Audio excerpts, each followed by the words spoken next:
Welcome back. I hope you all had a wonderful break on this day of speaking about responding to feedback here at Operation New Hope, Ready for Work.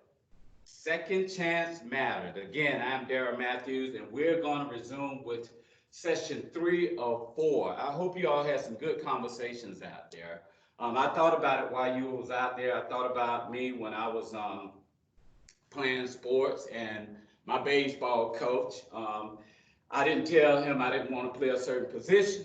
And he said that I need you in that position. And I left the team. I was upset, being selfish, 13 years old. And I had to learn the hard way. He put me on the bench. He put me on the bench. And then he had a one-on-one conversation with me. Why did I not step up to the team? Because someone was injured, and I have to be a team player and not be selfish. I learned that many, many years ago. And what I discovered was I did not share my feelings to my coach.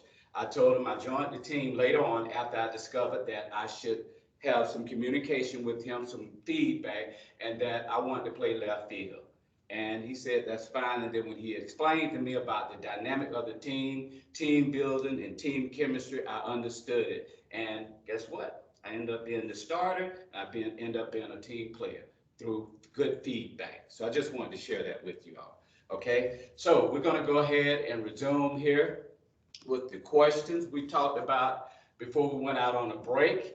And that is, in the art of giving feedback, one assumption that is made is that A, we take responsibility for effective communication. B, get upset and storm out. C, be aggressive, take control of the person's situation. Or D, sit there and sob uncontrollable. If you say we take responsibility for effective communication, you are absolutely right. That is taking ownership. Effective communication. Yes. Yes, so thank you. Okay, mining feedback for gold. We're searching for gold. Turning feedback into change. Understanding the organizational norms on giving and receiving feedback. Design ways to get the feedback you need.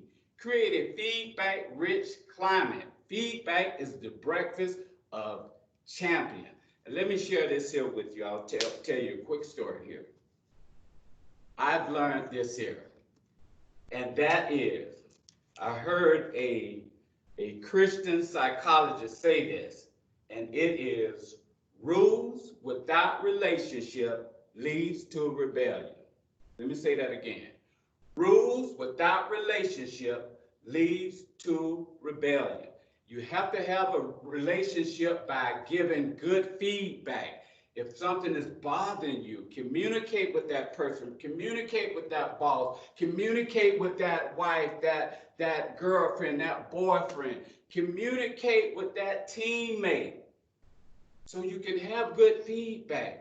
All in the best interest of the team. We all come from different walks of life, different backgrounds. Some of you have issues with your saying that, and I've heard this, talk about your probation officer. If that probation officer not doing their job, do your job. Continue to communicate.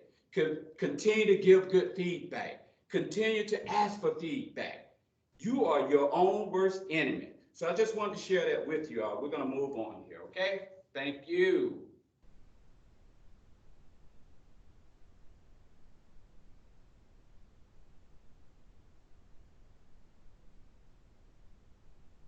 Second, and we'll be ready to rock and roll. There we go. Okay, tips for processing constructive feedback. Remember, I shared that word earlier, constructive feedback. Stop.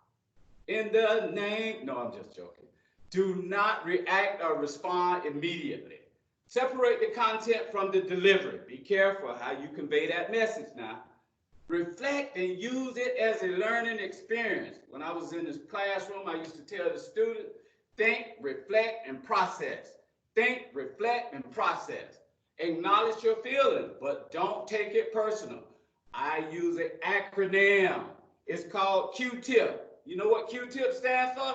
Quit taking it personally. It's not all about you. You don't know what's going on in the environment with that person and family, anything. Take a deep breath, count to 10, and learn something and move on. Okay, so remember that. All right, separate the content of the message from the manner in which it's delivered. Feedback at work will usually be professionally and appropriately, in theory, right? Yeah, usually. But there has been areas across this nation where there has been conflict because it was unprofessional. Some criticism may be delivered with emotions such as frustration, anger, or sarcasm. Frustration and anger, that is human nature. Keep your cool and stay rational. Don't match the other person's emotions. In other words, don't go tit for tat. Reacting negatively or emotionally generally makes the situation worse. Think, reflect, and process. Take a time out. Address the underlying issue, not the way it's being raised. Let me talk about this for a second. I Earlier, I talked about relationship rules without relationship leads to rebellion. Uh, Many of you have come from different walks of life. You've been incarcerated, you've been in different jails, different prisons, different probation, and it is a challenge for some of you to learn how to communicate effectively, learn how to ask your probation officer for feedback, learn how to ask your house manager in the transitional living home for feedback. And that is a process. So don't beat yourself up with this. We're going to work through this together as a team. So just remember, we're here for you at Operation New Hope because we want you to be ready for work because second chances matter.